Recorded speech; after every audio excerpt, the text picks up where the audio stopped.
I'm out running errands on Saturday morning. My street was terrible, but North Main has all melted, so it's safe to drive.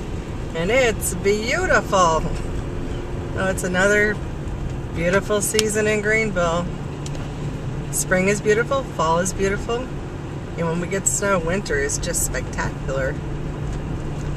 There's North Main on a beautiful winter day, February 13th, day before Valentine's Day, and it is just magnifique.